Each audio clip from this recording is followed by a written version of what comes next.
What it do, what it do. This is God and Me We Cool TV. I am here with a new episode. How you doing today, dude? I'm doing very good. All right, what's your name and where you're from? Name's Joe. I'm from Coshocton County. Okay, all your life? Yes, sir. Okay, how old are you? Just turned 51. 51? Oh, okay, I'm 49, so I'm about to push 50 myself. Okay, that's what's up. What's your current situation? Right now I'm working here in Columbus. Got a good job and got a good wife and good life and just trying to live the dream as best I can. Okay, good wife and good life. What type of work do you do? I'm a maintenance man now, actually. Okay. What type of machines or a car or whatever you work on? I work kind of it's what you call industrial maintenance. Okay. All kinds of different machinery, presses, lathes, lasers, just anything industrial. No, okay. How long you been doing that? 10 years now. No, Before that, okay. I was a machinist, so Before that you was a machinist? Yeah. Oh, okay. How long was you doing that? that I did for about 20 years. And you say the current one is industrial, so which one was that one? The machining one? Yeah. Same thing, industrial. Did semi-axles and stuff, ring and pinion sets. No, okay. And you say you married. How long you been married? 17 and a half years. No, okay. Congratulations. Thank you. How has that been? It's been pretty good, actually. Okay. Any bad times throughout that marriage? Not really. I mean, we might have disagreements, but I would say very solid marriage, and I'm very glad I married her. She's without her, I don't know if I'd be where I'm at. No, okay. That's a good thing to hear. So, far as all the 17 years, so what's the good things that has been going on between y'all that made y'all laugh that long? I don't know. We just really have a similar mindset. We both don't need a lot. We just enjoy each other's company. I'd say that is the number one thing. It's like when I come to work every day, all I can do is think about getting home to her. No, That okay. may sound corny, but it's true. I mean, me being a jokester, yeah, it do sound corny, but at the same time, love is corny. I hate Yeah, to but we love going around and driving together. Okay. Like going out to restaurants together, like working around the house together and stuff, and just like doing a lot of similar things. She's been extremely supportive of me in my life, and I try to be the same with her, and have a really good marriage. No, okay. Seem like y'all just got not necessarily similar interests. It's like y'all enjoy each other's time, Yes. company. Yep. Because I get it. When you get around people, you get to know their habits. You even little things like smelling each other. You got people that have stopped talking to each other because they don't like the way each other look, smell, sound. So what advice would you give to the people that say, I ain't trying to get married? What I would say is a lot depends upon the person. Right. It took me a long time to find my wife, but man, it's really hard to describe. But on our first date, I knew we was going to be married, and I told her that, and she laughs. But I told her, I said, after the first date, I knew. I wish there was like some deep, meaningful information, but I don't know. I felt it. Like before I dated her, I prayed to God a lot. Swear to God. I mean, I'd go home, I'd lay awake till 5, 6 in the morning, thinking about her, praying over it, and basically I feel like God told me, He said, she's the one, and I pursued her, and we dated for a year, asked her to marry me, and it took us a while to kind of figure out our living arrangement, but she ended up deciding to move in with me, and then so it took us about 2.5 years of engagement till we actually got married. But then here we've been married for 17 and a half years now. No, okay. Once again, congrats. Thank We you. gonna go ahead and move. Go ahead and walk that way.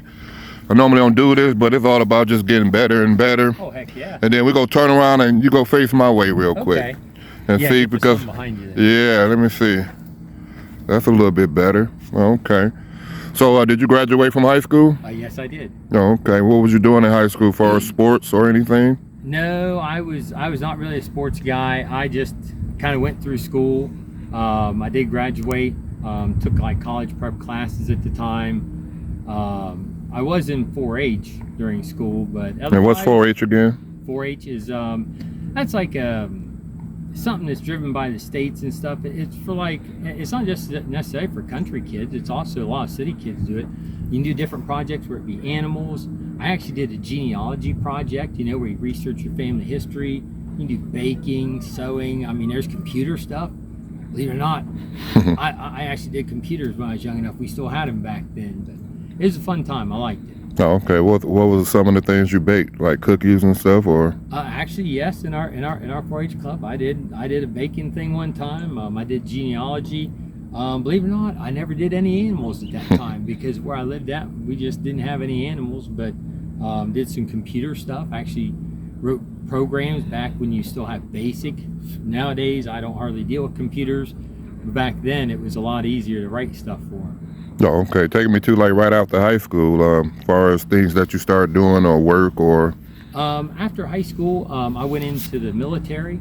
Oh, I okay. was just a reservist, so I was not a full-time, but I went into the Army Reserve. I went to college at the University of Akron for about a year.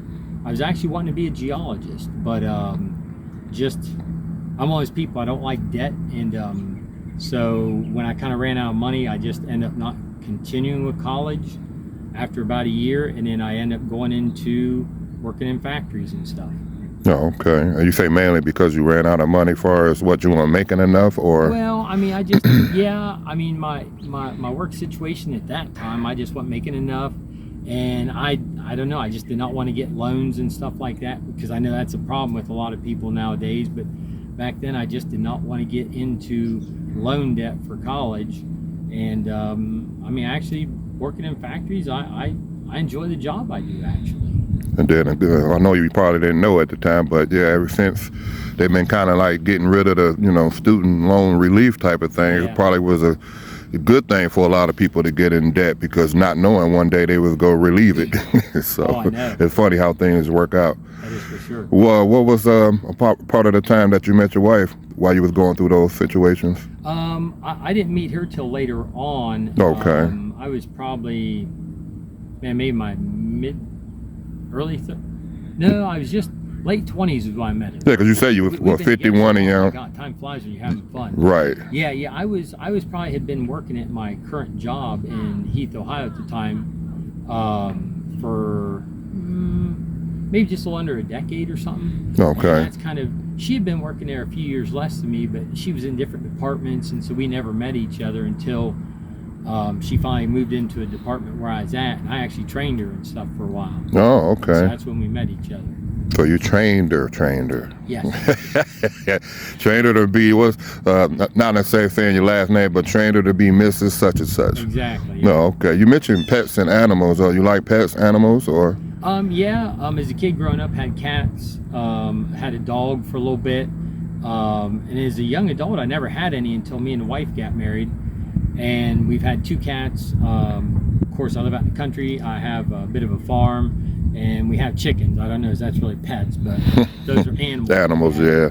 Yeah. Okay, talk about a little bit about the country and the animals. Yeah, I mean, that's kind of where I grew up at, I'll be honest. I feel like I can get through the city no problem, but I was born in the country. That's where I feel like, is home to me. Mm-hmm. And that's pretty much where I've always lived at, out there in the country. And you say you got chickens and stuff, and Yes. how many chickens you got? I got a dozen right now. No, okay. Any extra eggs, I'll bring them into work and sell them. Oh, okay. Oh, so you're the egg seller. Yes. Oh, okay. Yeah. Is that like a hobby on the side, or a business that you looking to getting? Right now, it's kind of a hobby. It's just, we wanted chickens for ourselves, and we just, right now, as wintertime goes on, they lay less eggs, but just any extras we had, I just bring them in, just sell them for a few dollars at work to help pay for my feed, and hopefully it benefits somebody. Oh, okay. So basically, by you being a regular guy having chickens compared to, the big brands having chickens, what is the difference between your eggs and their eggs? Like, can there be a difference, or is it all about how you feed the chickens and stuff, or? I do believe there is a difference. You can buy the real expensive organic eggs at the store, but your traditional eggs, I don't know. When I got my own chickens, I'll be honest, I do think there is a taste in the eggs because, our chickens are what you call free range. I mean, we feed them, but we'll let them roam around. They just eat naturally. And, Right. and I do believe there is a difference in quality. Right, because I'm up here like, yeah, they lay eggs, but how can there be a difference between the eggs? I think a lot of it has to do with their living conditions, the feed they're given, because our chickens just, I know it's a necessity in today's day and age, but a lot of farm-grown chickens or factory chickens, they're in cages. Versus mine are in a coop. They get to roam around free, and I do think that has some bearing on the taste of the eggs and stuff. Oh, okay. Yeah, I always, I've been in the city, but I always didn't mind being in the country life, but I always was like, I don't know, only bad I look at is like being out there, the lights and stuff, and because I watch a lot of movies, and it tend to get the people that's in the, farmer life. But that's the reason I feel that a lot of people in that life, they have dogs and animals and stuff that make a lot of noises. So, but as far as the skunks and coyotes, have you had to be dealing with those? No, not really. I mean, we get skunks out around there, but I don't deal with them too much. We do have coyotes, but again, I don't really, my chickens are locked up in the evenings, so I don't really have to worry about them. Probably the only thing we really have to worry about is possum and raccoons. Okay. And that's just because they will tear up the garden, or they'll tear up my wife's flower bed, stuff like that. But as far as like the coyotes, things like that, we don't really have any issues with them. No, okay. What's your relationship with God? I believe it's pretty good. I mean, I know that I have to do better. I do believe in God. I think, Jesus died for us all because we're sinners. Right. But, I just, every day I try to do as good as I can. But I do believe in Him, and I know He loves me, because I feel like things have happened in my life where I feel like He was looking over me. But you gotta keep doing better. Right. Yeah. Providing you, like I say, with your wife, thinking she's just a new person who you just simply training, and hey, I felt like that was God, putting an angel in your life, and God putting an angel in your life that became your wife. Yeah. Okay. Exactly. When the last time you been to church? I'll be honest, it's been a long time. Probably when I was a teenager. Oh, okay. No, okay. Any reason why, or just been like, okay? I just don't know. Just to try to find a church to go to can be difficult sometimes, and I won't lie. Sometimes it's kind of intimidating, the thought of going in church. As far as what's the expectations, things like that. Right. Different pastor, different. Exactly. How they preaching. I mean, really too, how they looking. You know what I'm saying? Because sometimes people don't want to pastor who they don't like looking at. So it don't got nothing to do with color. It's just all about the things they saying, how they look. How their environment. You would think all churches have the same environment, but they really don't. You know what I'm saying? So, okay, what's the type of hobbies you like? Well, I guess my farming's kind of a hobby, and then I work on vehicles also. Do hobbies, because I work on because I like to. Plus, I don't know, I always have bad luck about somebody else fixing my stuff. Right. I have to refix it usually then. Oh, okay. Before we go, what encouraging things you have to say about the kids before we go? One more thing. Do you have any kids? I have none of my own, but through marriage, I have 3 stepchildren and 5 step-grandchildren. Okay. And they really view you like a dad, but at the same time, stepdad, but they look at you like that? Yeah, I think so. I have a good relationship with them. Okay. Do they see their other dad? I mean, their actual dad, or just you in their life? No, I do think they do have some relationship with their other father. Oh, okay. Do you want kids? Of your own? I don't know. I mean, I would not be opposed to that, but unfortunately, in my life situation, I don't think that. Yeah, right now you're 51. Yeah. I mean, I know it's guys still out here having them at 50 and 60, Not the guys, of course, but the females. So, right, okay. Yeah, but before we go, what encouraging things you could say about the kids, for the kids? I would tell them, just never give up. I thought it was unique saying that I thought of, but I seen that it's been used. I saw a Navy SEAL on a video use it, but to be comfortable with being uncomfortable. Right. That's what's made, I had to get a whole new job here in Columbus. I was nervous about it, but I settled into that, and then I got into maintenance, and it's a constant learning process. But I tell people, don't be afraid to put yourself out there. Don't be afraid to try something you've never done before. If you fail, hey, pick yourself up, keep on moving. At least you've learned a life lesson that you can take with you, and at least you can say, hey, I tried.